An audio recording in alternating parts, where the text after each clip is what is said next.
Hi YouTubers, and welcome back. You can see here I'm making a bed. Those are the rear legs. These are all the bits that are going to make the headboard. Got 16 slats right there, all finished and ready to fit. Over here we've got the 4 pieces of wood there, or 3 actually, and one on the bench. Those are the 2 end rails and the 2 side rails. And here on the bench is one of the end rails. So I'm building a bed frame out of all the wood that I've got lying around in the workshop stroke garage. The reason actually I've got you here today is to show you this jig that I've made for cutting tenons. So this is the jig. This is essentially a piece of pine here which has been straightened, and there's another piece here on this side which has the same thing. This is perfectly straight.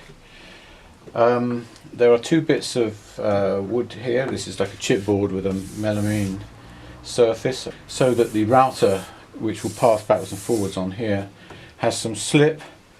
This side is adjustable so that this can go backwards and forwards, and that essentially provides support to the router plate. So this router here is the one for which this has been designed, and it has a round plate.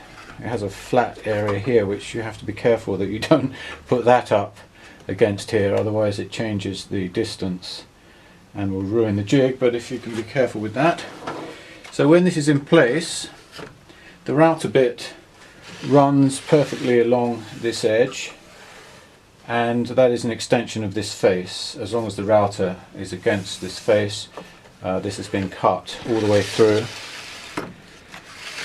You can then adjust this pretty much all the way up to the router bit if necessary, but depending on how wide the bit you're cutting is, you can set this up against the edge of the tongue, lock it down, and then what I normally do is I start on this side, cut the outside of the tongue, moving this forward, cut it again, move it forward, cut it again, until you get to the point where the router base is touching here, and then that will be your last cut.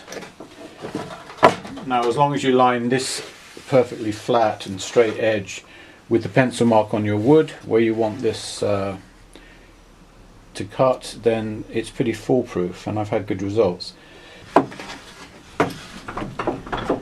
On the other side I have plywood. This is 18mm thick. It's multiple ply, so it's good and strong and it won't move. And this here is set at 90 degrees to the non-adjustable face, which is this one, this piece here. So although this is moving, this and this are always at 90 degrees and always solid, and this will not be damaged by the router bit. In order to make this slip backwards and forwards, I've got a piece of straight metal bar. I drilled a hole in it which I threaded. I did this on both sides, and you can see I've used a router here to cut this out so that this is below the surface. So even when the knob is tightened down, this bolt will stay below the surface. On this side you can see the little knobs here that lock this down. There's 2 of them, so that you can slide it backwards and forwards. You can see the other side of the groove I showed you. The other thing is I put a piece of hardwood on the edge here, just rounded this off, just so it feels comfortable to move it around. And that's basically it. It's my own design. I'm sure there are other things like that or similar on YouTube. The reason I made the jig originally was to build this here box, which I needed to run some grooves in the side here on both sides, so I could put these sort of runners in so that I could store these boxes, and in these boxes I keep all my screws and bits and pieces.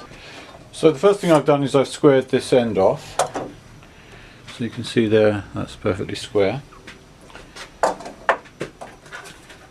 You can see down here where I've cut the other side. So this is a 7mm cutaway.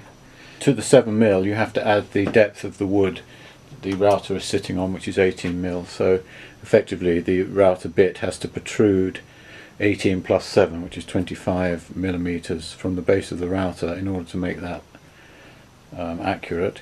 I'm cutting it slightly less than the end measurement, so I can trim it up with a chisel and make sure I get a nice fit. I'm doing 4 centimeter tongues, so I've measured 4 centimeters to there. I've done the same over there, and I could draw a line.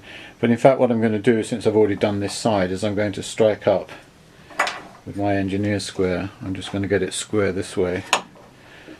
So you can see there the pencil mark that's accurately aligned with the other side.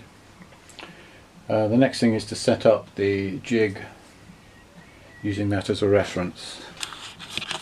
What I do now is I push the jig over to the wood to make sure that this side is running along the edge, and then nudge it forward until the line is just visible, just enough to see it, because the router is going to cut tight to this edge here. And then I've got a couple of C-clamps with rubber feet. Let's pop those underneath.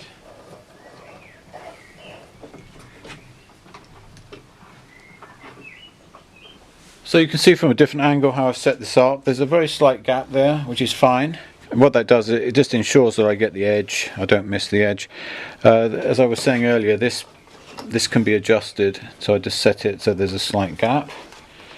The thing I'm going to do now is I'm just going to run the router bit just into that corner, and I start on this side in case there's any problem with the router bit. If the router bit has slipped, or it's too low or too high, or something's happened overnight, or perhaps I've had to reset it for whatever reason.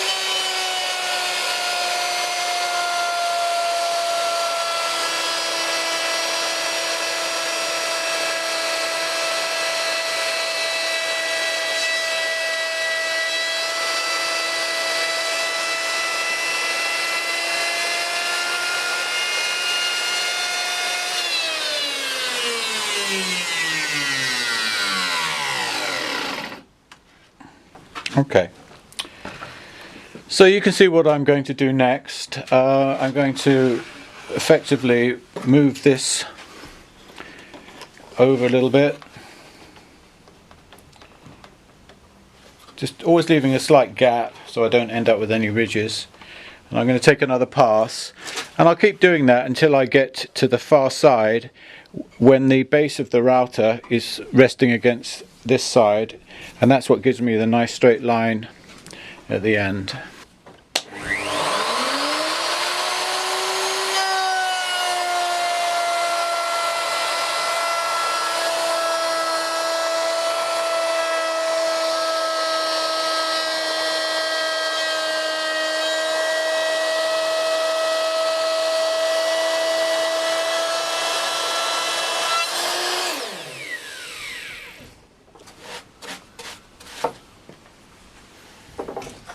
Just checking that nothing has moved. Still seems to be in the right place. Now I have to be very careful with this edge here, that I don't let that come up against the guide, because then the router will shift over too much and it will wreck the cut.